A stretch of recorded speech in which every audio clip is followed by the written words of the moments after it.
So we have a very packed program. I've never had so many topics and so many speakers, but there's so much going on and people wanted to do it. Monday in the Jewish religion was what we call the New Year for Trees. So I thought we would start with two discussions about planting trees in urban environments. And the person who's going to be talking to us about planting trees in urban environments is Mark Smith, who lives in Philadelphia and has been very active in planting trees in Philadelphia. And planting trees in rural areas is Greg Williams. Greg Williams, yes, thank you. I couldn't find you on the screen. So the two of them know each other, and you can just take it off. IPL has been incredible. How many thousands of trees have we planted in Philly, Mark? Well, that's what I want to start off. Thanks for having me. This is great. This is the first time at this particular meeting. I'm going to start off saying I'm envious of Greg. He's planted thousands of trees in central Pennsylvania. My particular Germantown tree tenders group has planted 100 over the 8 plantings or so since 2016.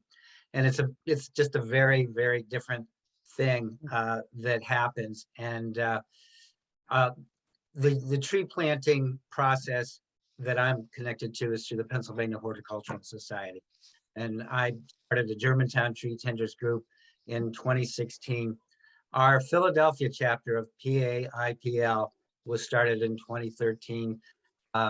And we started getting funding, grant money from my church, First United Methodist Church of Germantown, known as through the acronym FUMCOG.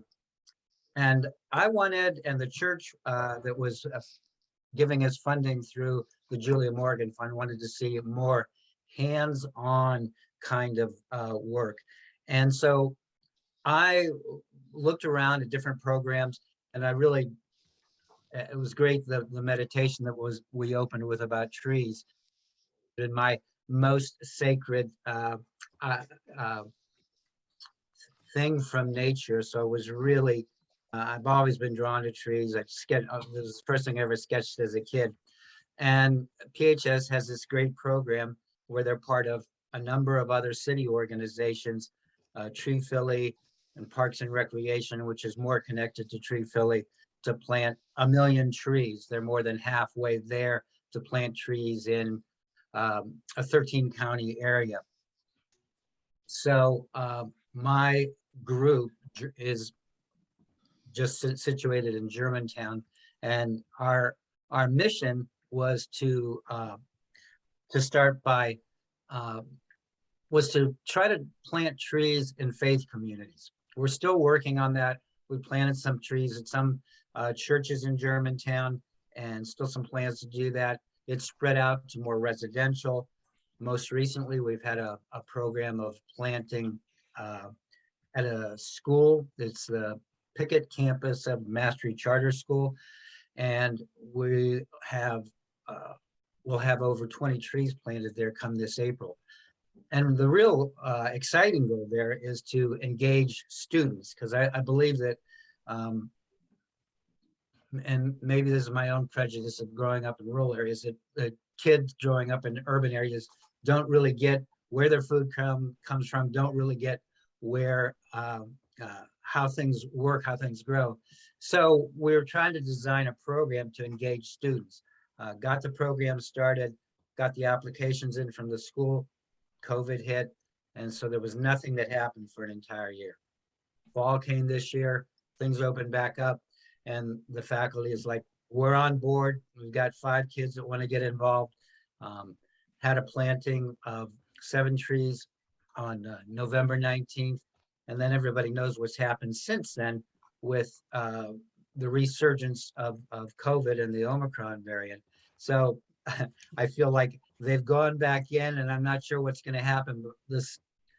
But to keep hope alive, the plan is still to create an educational program that will involve students there, as well as other planting programs around the city.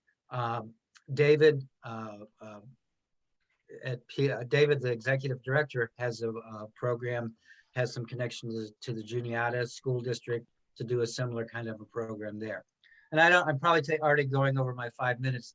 I just want to say that there's a 10-year tree plan in Philly to that the tree has created to address tree canopy. There's only a 20% tree canopy currently in Philadelphia, and it's disproportionate. It's, Chestnut Hill, affluent, 40%, 50% tree coverage. Hunting Park, Broad and Lehigh, 4 or 5%. So we're also working on programs through tree tenders and other planting groups to address the heat island effect, which can be 22 degrees hotter during the heat waves. And if we can begin to address that, that will make real changes and people will notice what's happening. So I think I've used up my time. I'm going to stop there so that you can go on. I wasn't watching my time closely. Sorry. Thank you. Greg, tell us about rural tree transplanting and the thousands, literally, of trees that you have made sure got into the ground appropriately and will grow. So I started off my work in Philadelphia and lived there for about 20 years. And after a career of doing environmental education, kind of from California all the way to Philadelphia, and was kind of hooked on habitat restoration. I did this with a lot of little kids at a variety of schools where we were removing non-native invasives, and I became kind of hooked on the fact that most of our forest is non-native invasives now, particularly in an urban place like Philadelphia. And I do know well that it is much harder to plant a street tree than it is to plant trees out here. You got all sorts of different problems. So I retired from owning a bookstore in Philadelphia and moved out to central Pennsylvania about 6 years ago and started looking for places where I could plant trees. And the first place I found was a rails to trails in the Blair County area that goes within 2 blocks of my house. So I can get on the trail and work often. And I recruited a bunch of volunteers. And our goal was to cut back the non-native invasives, which in many cases were 10, 15 feet tall, the multiflora rose, the privet. And so there was no understory really to speak of. You also, as you walk down the rails to trails, you couldn't even see the river. This was a river walk. So we've been increasing the view. And then we started planting. We tried to figure out how we could afford to plant trees. And so we were hustling some money where we could get it. And also trying to figure out the connection between this and climate. And over the years, a couple of things came my way. One is the work of Doug Tallamy, an entomologist at the University of Delaware, who's big on native trees, realized that there was a connection between the decline of native trees and the decline of insects, which also led to the decline of birds. And all of those went down by about 1/3 over a 30 to 40-year period. And it's because the native trees are at the base of the food chain in forests and in cities. Native insects, which we primarily have native insects, can't eat many of these non-native trees because of the toxins that have developed because they evolved somewhere else in the world. And so we started removing them. Then another thing happened that kind of came our way. I learned that there was research that's showing that the #1 technology for sequestering carbon in the world is planting trees. They're working on technological things. They're working on putting it down in the ground, but trees are winning so far. And I'm betting on the trees, and I'm betting on natural solutions to carbon sequestration. And the third kind of pin in what we wanted to do was we found that we could hook up, and we became partners with the Chesapeake Bay Foundation.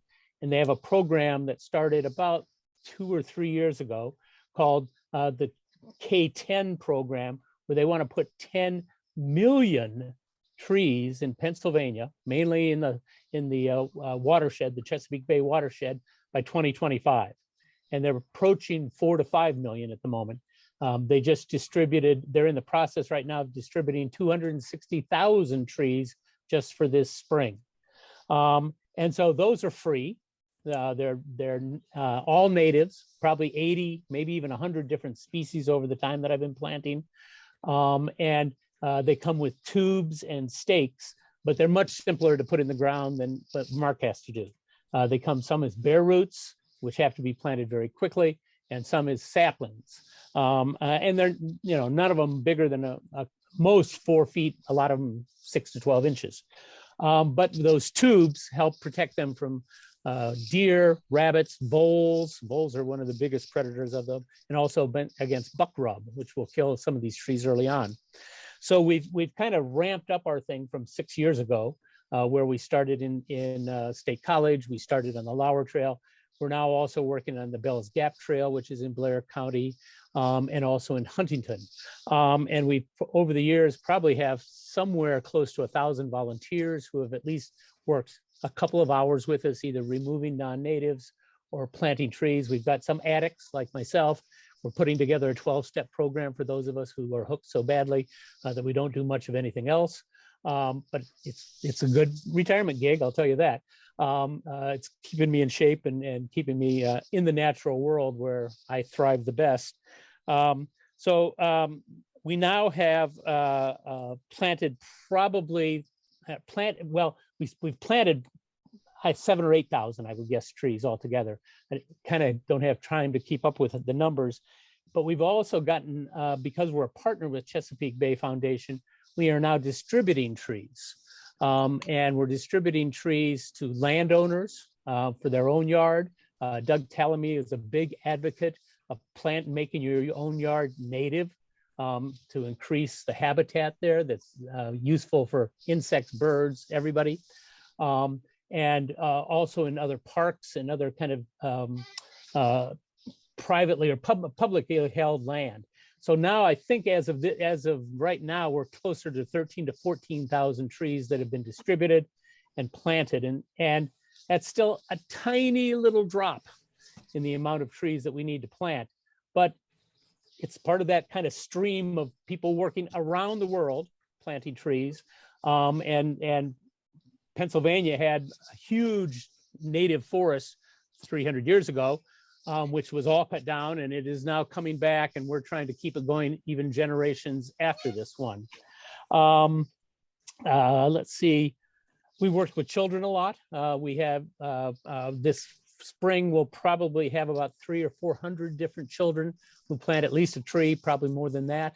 And then there's a lot of elder, like myself, and we have congregations that have adopted a part of a trail and work there monthly. We have youth groups working, all sorts of different folks kind of doing this. And it's a chance. One of the things that I like about it is it's a foot in the door into climate work because it's doing something that's visible. It's doing something that's discreet. It's doing something where you can see what you've achieved. It's communal, which I think is the way you need to attack climate change, is through community work. And so it's educative, and it's enabling, and it's also, I think, making a difference. I will leave my contact information in the chat room. I have trees still available this spring. They get delivered to me. My my poor parking lot, my poor driveway becomes nothing but a nursery for a while. And people need to come here and pick them up to some extent. David Haynes Menendez, the director of PA IPL, will sometimes pick some up from me and deliver some to Philadelphia. I've got some people in Pittsburgh who will get some as well. So we can do it all across the state. Our logistics haven't been all worked out yet. But if you're interested, contact me and we can see if we can figure something out. I want to let you know that on February 2nd, there will be another PA IPL webinar at 7 p.m. And it will be trying to kind of build on the rails to trails connections that we have. We work with 2 different rails to trails on the Lauer Trail and then also this Bell's Gap Trail, where there's land available for us to plant.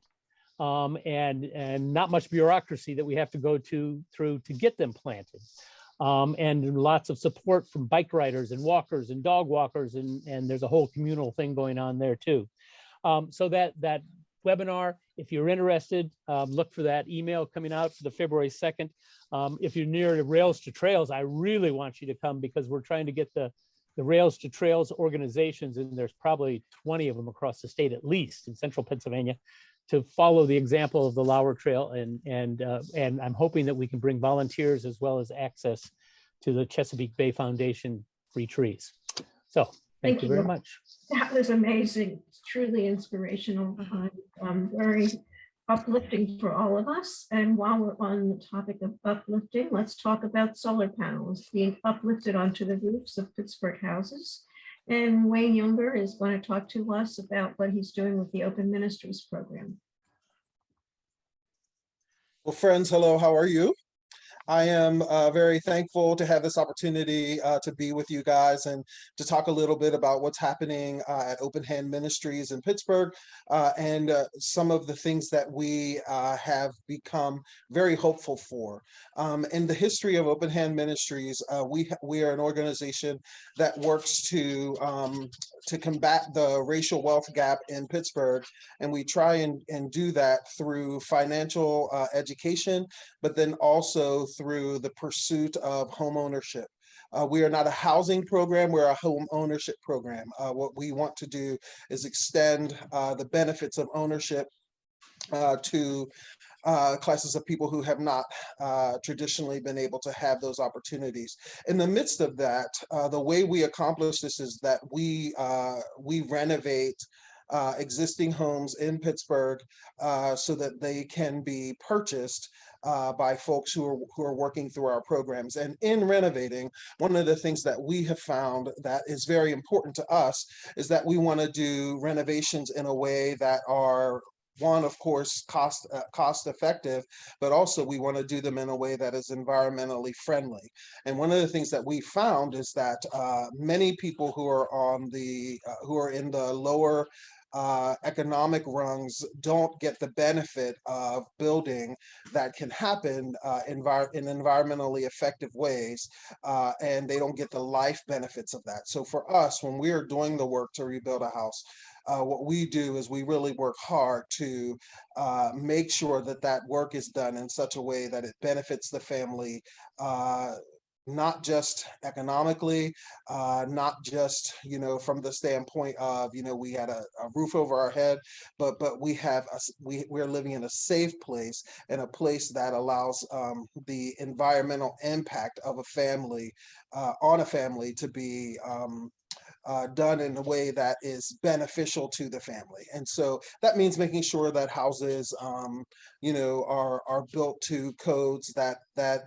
are safe for people, that are effective and energy efficient, and that are also making sure that our homes are not kind of out of touch in the next 5 years. So we're always looking for the future, what's environmentally sound, what's working environmentally for the people that we work with, and let's make sure that those technologies enter into the homes. In our 13-year history as an organization, we have 17 homeowners that we have helped to buy homes and have their families settled into the ownership class in Pittsburgh. What that does for them is that it helps them be a part of the community that's making decisions for the city, decisions around what our schools are going to be like, decisions around our local government, those types of things. Becoming a homeowner helps to motivate the people that we work with to make the investments in their communities, to be strong advocates for themselves and for people like them. So it's really important for us to be making a space for less fortunate people to be able to gain access and an entree into the homeowner class as our city gentrifies very, very quickly. For a Midwestern city of its size, Pittsburgh has really fared well when it's come to the economic hurt that has happened, around the loss of industry and many other losses. And so what that has meant is that our city has grown over the last few years, and that we as a city are seeing property values explode.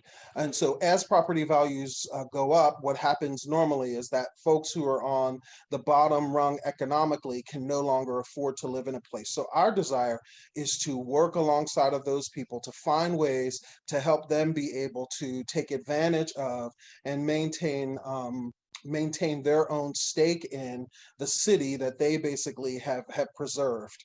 And in doing so, we are working, I wish we could, work faster. I wish we could say, oh my gosh, I have a bank of 1,000 homes that have been set aside for us. But that's not the case. We're working one house, two house, three houses at a time, working our best to make sure that we can help people get into the home ownership class.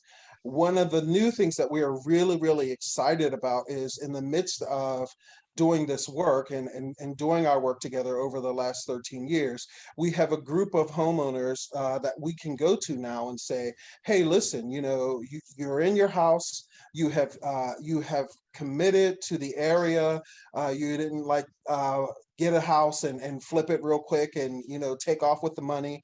And so now let's talk about what it would be like to expand your investment, not only in your home, but in the community by thinking about going solar on your house. What would it mean for you to investigate what it means to go solar? And so through some work of some other individuals, some who are in this meeting today, we are starting the process of really exploring what it would mean to help folks who are of lower income to explore solar energy as a path for themselves, to help bring down the costs of their energy bills, but also help them increase their investment in a safe and healthy environment for the neighborhoods that they are in. One of the things that really strikes me is that the environmental hazards that come from a lot of the different things that we can talk about as hazardous. Many times the first stopping point for those places are in places where poor people live and congregate. So I think it's really important to find a way to have this conversation that allows folks who are economically marginalized to understand that they are just as important to this conversation as anybody else, and that this conversation impacts them as much as it impacts anyone else. And so working with this group of people and getting to the place of discovering what is the best way to have conversations about these specific concerns with the population that we serve. Let's hear from them what their environmental concerns are. And let's not just take to them solutions, but let's actually hear from them about the areas where they would like to see solutions. And then let's come alongside with an investment that says, here are ways in which we would love to come alongside. So this idea of solar panels on the houses that Open Hand Ministries have completed over the years gets us, it allows us to be able to show on a small number of houses like an investment in a neighborhood. And that being, I think what it allows us to do is to speak to our local representatives. It allows us to speak to the foundation community and say there is a way forward here in serving the underserved and also getting them the services that can be an example to all people in our city and in our region.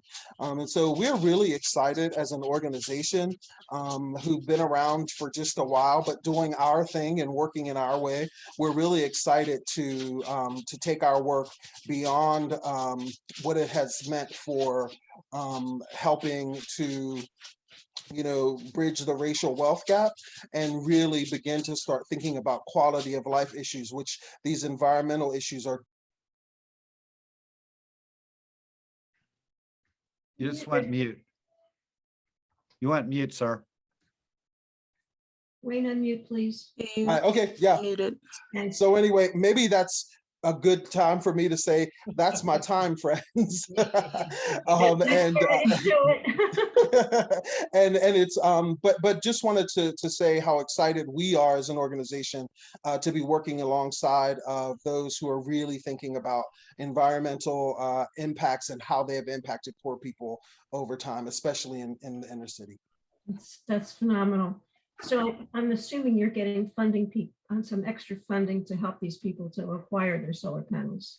So we are in the midst of that right now. We are basically at the very beginning of this push. And so several organizations are going to come together to try and seek funding together through our local politicians and our local foundation community, which is very generous.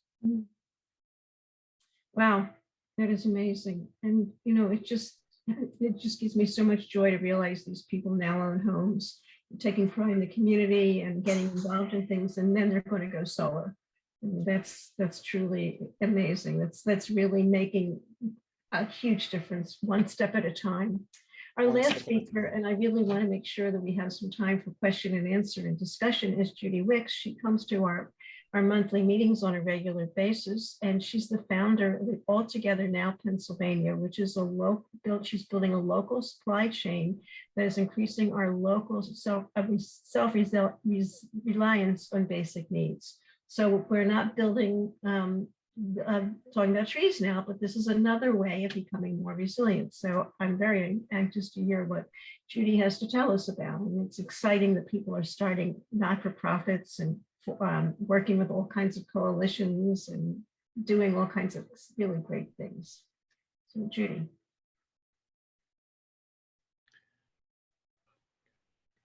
Unmute, please.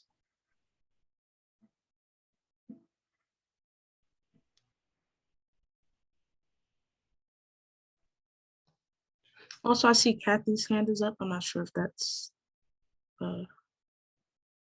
While we're waiting for Judy to unmute and join us, I just wanted to add to Wayne's thoughts that, sorry, I lost my train of thought. Now I can't remember what it's gonna. Oh, that it's such a pleasure to work with Wayne as a PA IPL member, and Patty DeMarco, one of our board members, is joining us in this project as well. And what we're hoping to achieve, as Wayne noted, is a group of houses from Open Ministries work, and also from another group called the Hazelwood Initiative, which is going to be on the new Mayor Ed Gainey's agenda, as well as some of our other local officials. And what Patty's helping us to do is to provide a model here, which we can then take statewide to show how community solar, community renovation, community cooperation and collaboration can really build an environmentally and socially just community. And then hopefully we can convince legislators' hearts and minds that they should provide more funding and more support for these kinds of projects. And IPL has been involved with this, so that's really exciting. All these projects so far are IPL type of related, but Judy, we'll have the final link in for you too. Okay. All right. Thank you so much, Phyllis, for giving me this opportunity. I'm excited to tell you all about our new organization, All Together Now, Pennsylvania. And our mission is to unite rural and urban communities to build resilient, just, and regenerative local economies that provide our basic needs as close to home as possible. I think we've all seen how the corporate-driven global economy that's really driven by profit and continual growth is destroying life on Earth with impunity.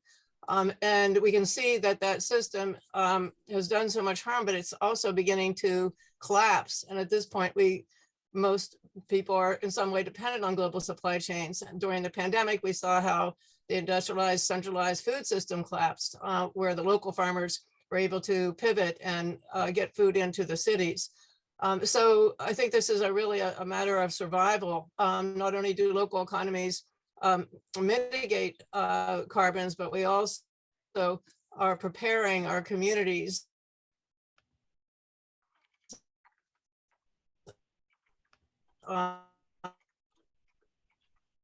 Freezing. for what's to come. Okay, your tech went bad. Design and zero waste to really deal with our waste in a local level. Decentralized economies are more resilient, to change. There's less transportation and packaging, less processing, less emissions from travel. And the human scale businesses create a more joyful community. And I think importantly that decentralizing our economy creates more business ownership opportunities and more green jobs. And so at Altogether now we're trying to direct those opportunities towards marginalized rural and urban communities so that we can address income inequality and racial injustice while we're building a new economy. And the other thing that it does is to unite urban and rural communities through a cooperative economy with shared prosperity. And that's a divide in our country that's really dangerously affecting and threatening our democracy.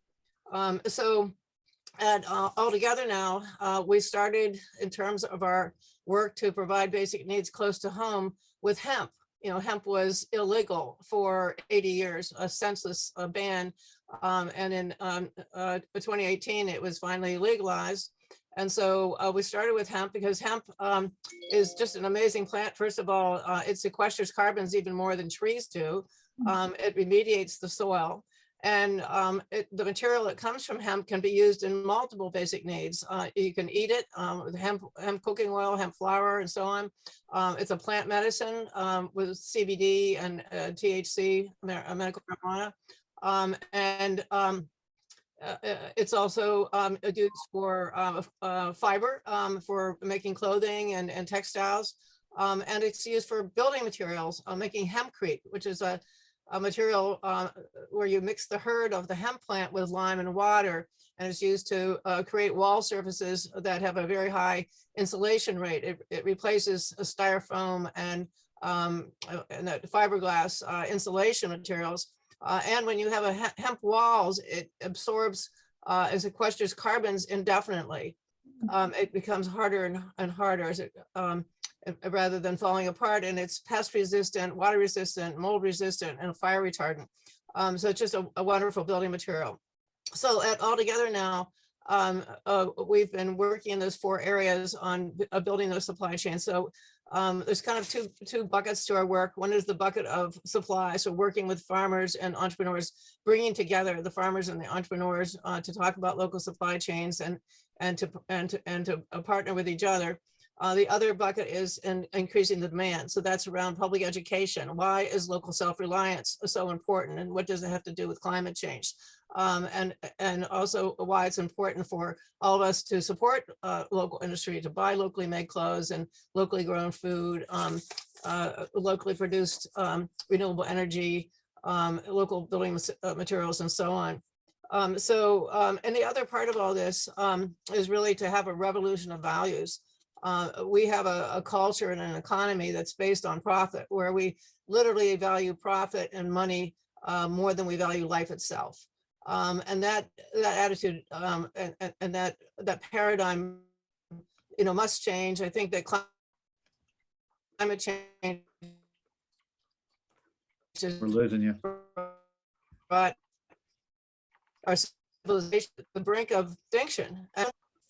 What's that? Oh, sorry. We only have 2 choices. One is to raise our consciousness to evolve as a species, to become more loving, to become more generous, to become more cooperative. Or we can stay as we are, which is greedy, thoughtless, violent, and will become extinct.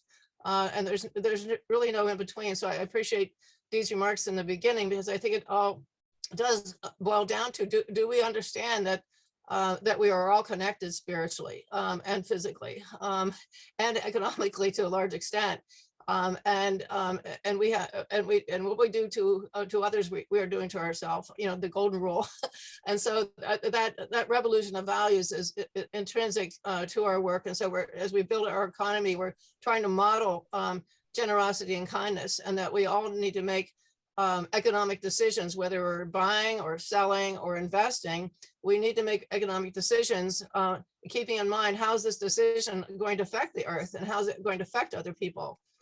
So that's kind of the basic idea of what we're doing. There's much more I could tell you, but our website is altogetherNowPA.org. And we welcome you to join our mailing list. We have events. Well, because of COVID, we haven't been able to have that many events. We stuck some in there for a while. And we do have some online events, virtual events as well. Could you put that in the chat, please? Could you put your website in the chat, please? Oh, sure. Wow, I'm glad everybody was fast speaking. We've been through so much and it's been so inspirational. I would like to open the floor up for questions to anybody. I mean, you can ask anybody you want a question. Hi, this is Mark. I just wanted to, I was having trouble in the chat directing something directly to Wayne. It's there. I hope he can see it. We had a terrific 2-week presentation at our Adult Sunday School Adult Academy at FUMCOG the last 2 Sundays. And it was a presentation by Jackson Kusiak of Solar States, and his real mission, and as he's directed his social consciousness, is to become a solar installer and the chief salesman at Solar States. And he presented some amazingly creative ways to the whole theme of the 2 weeks was about solar for low and middle income. And I still can't get my head around all the things that he has created and are working. It's a pilot program, and I don't know how much those techniques that he's come up with, whether they're original with him, maybe they're in process in Pittsburgh. But boy, I sure want to make sure Wayne is aware of what Jackson is doing in Philadelphia.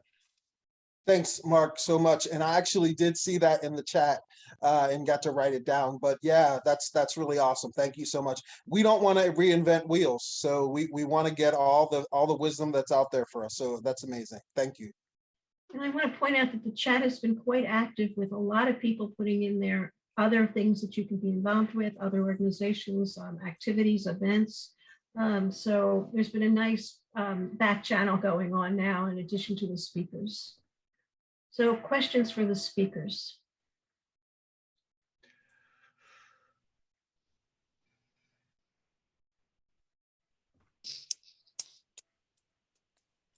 When would be a good time for me to put in my plug? Right now. Okay. Well, first, I just want to say that the only difference between me and you is that I'm not knowing you all is that I don't think we have to have the trappings of, I mean, the structure of religion to understand that we need to cooperate with one another, and that our deepest joy is through our connections with other people. But that's for another day, I guess. Anyway, 2 things. One is, students are our future, and we have a tremendous event on Sunday with Pittsburgh is Against Single-Use Plastic, in which we're having students from various local colleges and universities talk about what they are doing on their campuses and beyond to reduce single-use plastic.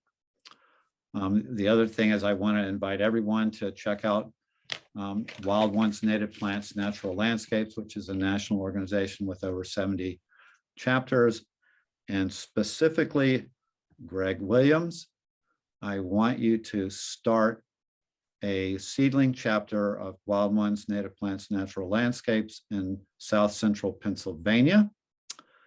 And to Wayne Younger, I would like to collaborate with you because our organization would like to bring the joys and benefits of native plants and more natural land care to everyone, including especially lower income neighborhoods. And we're also very interested in helping people to grow their own food.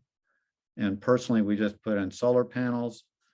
And I want to say to Judy, listening to you is like drinking from a fire hose. You're absolutely wonderful. And this is sort of like speed dating for environmentalists, with everything going on. So I'm very happy to be here, and thank you very much. Well put, speed dating for environmentalists, yes. And if you are speed dating, you do get to ask a question of the person you're paired with. So now's the time. Well, gosh, how do we have more than 22 people involved in all of this is the question, 26. or whatever it is, 26. Yeah, this is a record for us. Oh, is it really? Well, we had 61 on our last Wild Ones Zoom, just saying. So there's potential to spread the word. Is Dee still with us? Are you still out there, Dee? Yeah, Dee's still here. Oh, great. Hey, Dee, do you want to still work on that speed dating for tree planting? We got to do them for the blueberry bushes first, and then we'll do the tree planting. Dee and I were laughing because in Australia, they have a fabulous program where instead of going to a horrible hotel ballroom and moving from table to table in opposite directions, they put people of all ages together, usually grouped by age, and they plant trees as speed dating while you're tree planting. So you move on like opposite sides of the tree. So you, Oh my gosh. just about enough time for you to dig a hole, put some organic material in there, put the tree in and plant the tree. You've gotten to know each other. Then you move on to the next tree and then you move on. Isn't that a fabulous program? And we were thinking it would be a way to involve young people, college age people, and slightly older people between 20 Yeah, and great 40 idea. probably. Or When I- maybe even seniors who have lost a partner or Yeah, sure. So I could think be- the senior thing might work. When we did it with the University of Pittsburgh students at Beulah Presbyterian Church, they travel in clusters. You know, they don't do a one-on-one kind of meet the person. They travel in groups. So I don't know. How many we people do can you with get to split. plant a tree together? Yeah. Oh, Greg, I wanted to say one other thing to you. I do want for us to reinvent the wheel because tires are among the least sustainable thing we have in our society. They're worth less than nothing when at the end of their lifestyle. So, I mean, at the end of their life. So if anybody has any ideas about reinventing wheels, I'm all ears. I thought they used it for road material sometimes. They're worth less than nothing. That's Mm. why they get thrown into illegal dumps. Yeah. So they do use them, but it's still not an economic circular Yeah. system. I did research on those whenever I was with Allegheny County, and it's questionable when you use them for roads or you use them for mulch or you use them Oh, in mulch, don't paving even get me materials. started. Whether the heavy metals are still and the chemicals are still leaching out of the material after it's pulverized and then used in a different form. So we tried to convince the Parks Department at Allegheny County not to get involved with Yeah, the thanks. rubber mulch. But people like Timberland and Wolverine, who makes shoes, hiking shoes, and they're using recycled rubber for shoe soles. But I don't know if that's much better either. At least it's, I guess, getting used twice. But after it's used as a shoe sole, I don't think it's getting recycled again. So I'm not quite sure. It's kind of like the internal combustion engine, right? Wouldn't you think some chemist would have invented a material better than rubber at this point in time? Yes, you would. That's not my area of expertise, so I'm not sorry. I can't invent a new replacement for rubber, but someone should be able to come up with something. Yeah. That's a good point, Ed. You're full of good ideas. Thank you. You are too. Other questions, comments? Other people want to add what they're doing? Hey, Philly, we gotta get on the same page. I'll say that. And the rest of the state. That's why we're statewide. Good. You're nationwide, man. Yeah.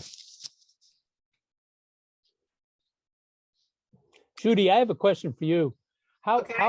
How far do you spread your net between urban and rural? Well, we're just Have you starting thought out. about that? We're a startup, so I'm starting in Philadelphia. So we have had activities, with farmers out in the Pocono area, Pocono Organics. I don't know if you know where that is. They're active in our networks. We've had events there and so on, and meetings of hemp farmers out that way.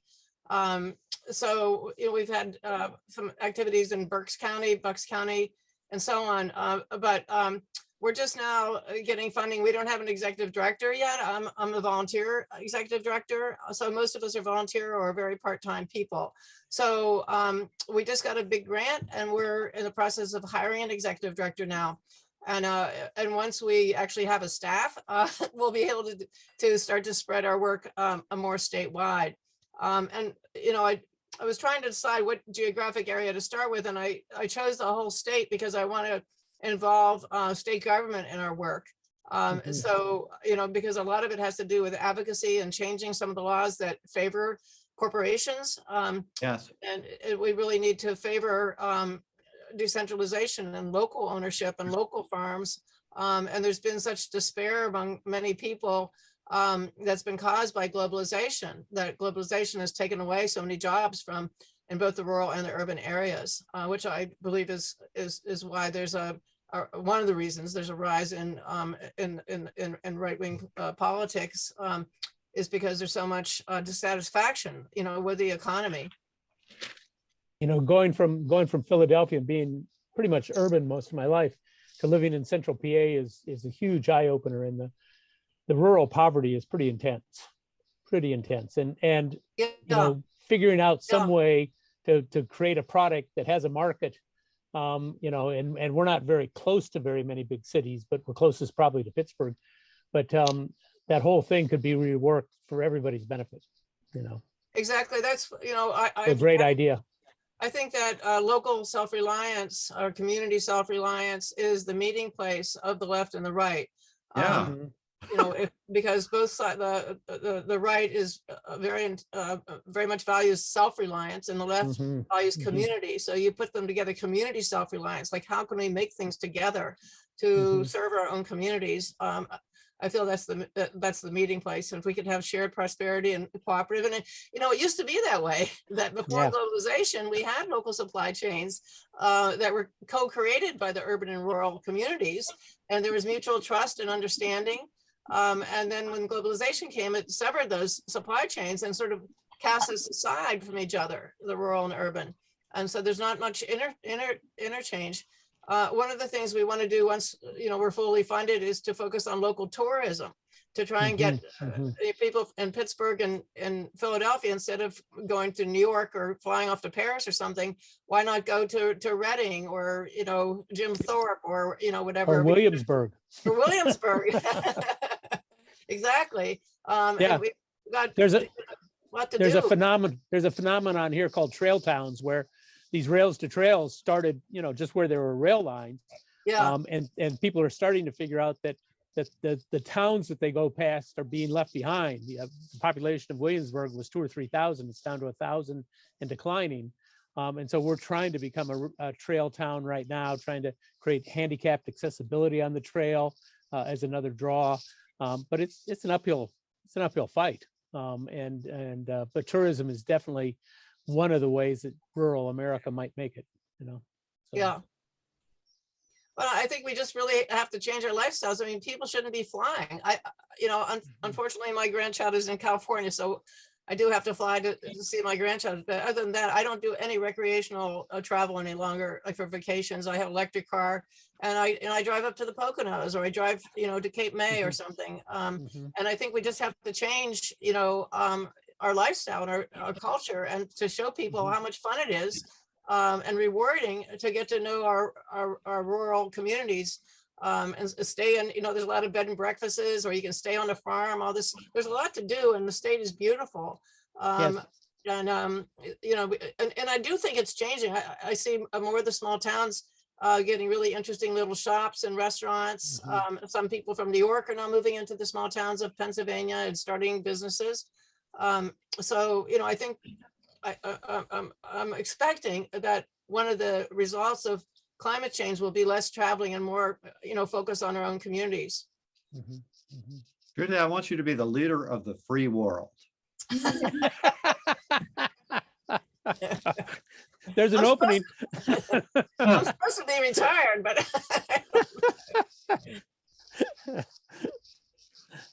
Well, I want to thank all of you for coming and being the leaders of making climate resilience in your own community and finding out about how other people are doing it. We've been motivated to plant trees, to make homes for people who would not be able to afford ownership of homes so that they can afford homes and become part of the American dream. We've talking about connecting urban and rural communities and using materials that most people don't even know anything about. I can't imagine an hour that was more rich, more diverse than we've just had. So thank you so much from the reflection that we had to all the information. The chat has lots of things. We will send out the recording within a couple of weeks or less. It actually goes on the IPL, Pennsylvania IPL website anyway, so just you can look for it. Lots and lots of good stuff, and we will keep meeting, and we'll talk about something else next month.